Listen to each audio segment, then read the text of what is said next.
بسم اللہ الرحمن الرحیم۔ السلام علیکم۔ روزانہ واقعات سننے کے لیے اس چینل کو سبسکرائب کریں۔ ابن عربی کہتے ہیں کہ حجاج بن یوسف کے عہد سلطنت میں قبیلہ بنی حنفیہ میں حجدر بن مالک نامی ایک بڑا ڈاکو تھا۔ سینکڑوں قتل و غارت کر چکا تھا۔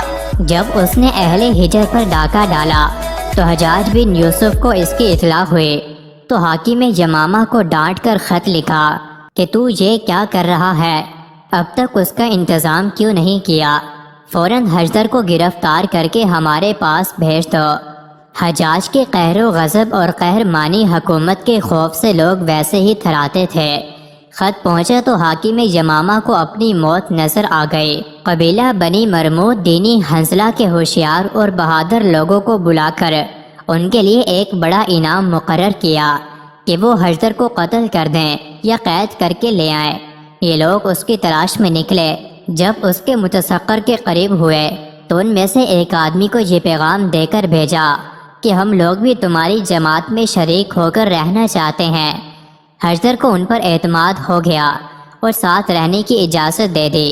یہ سب لوگ حجدر کے ساتھ رہنے لگے، جہاں تک کہ ایک روز موقع پا کر اس کو باندھ لیا اور حاکم یمامہ کے پاس پہنچا دیا۔ حاکم یمامہ نے انہی لوگوں کے ساتھ حجاج کے پاس روانہ کر دیا۔ ان لوگوں کی مسائی بلیغہ کا حال حجاج کو لکھ بھیجا۔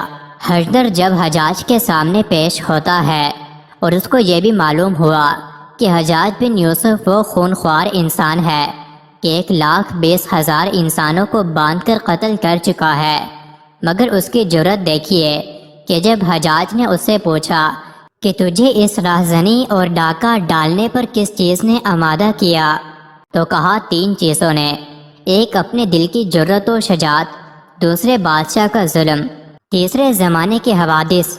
حجاج نے کہا تجھ سے وہ کیا بات سرزد ہوئی ہے جس کی وجہ سے تیری جرأت بڑھی اور سلطان نے تجھ پر ظلم کیا اور زمانے کے حوادث تجھ پر ٹوٹ پڑے؟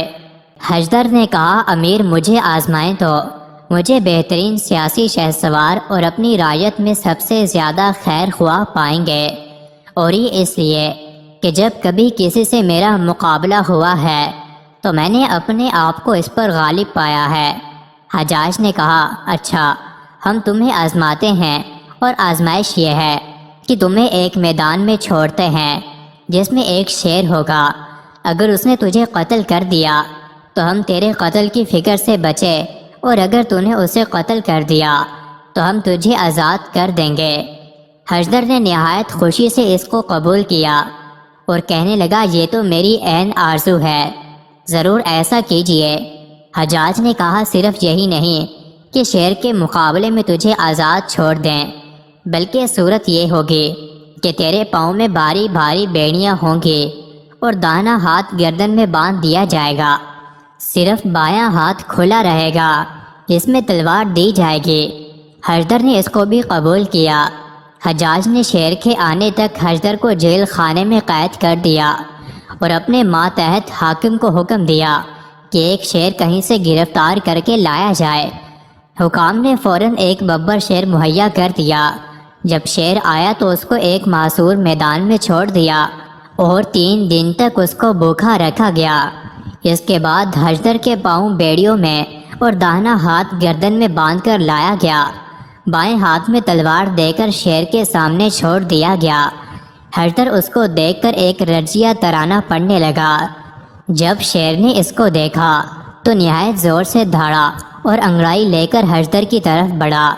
جب شیر بالکل قریب آ پہنچا اور ایک نیزے کا فاصلہ رہ گیا تو حجدر نے زور سے جس کے اور اس زور سے شیر پر تلوار کا وار کیا کہ ایک وار میں شیر ختم ہو کر زمین پر گرا، اور ادھر حجدر پیروں کی بیڑیوں کی وجہ سے پیچھے کو جا پڑا۔ حجاج اور اس کے انوان ایک دریچے سے یہ تماشا دیکھ رہے تھے۔ سب نے نعرہ تکبیر بلند کیا۔ ادھر حجدر اٹھا اور حجاج سے خطاب کر کے فی البدیہ یہ اشعار پڑھے، اگر آپ نے میری موت کا قصد کیا تھا تو اے حجاج میں تیرے انعام کا بھی امیدوار ہوں۔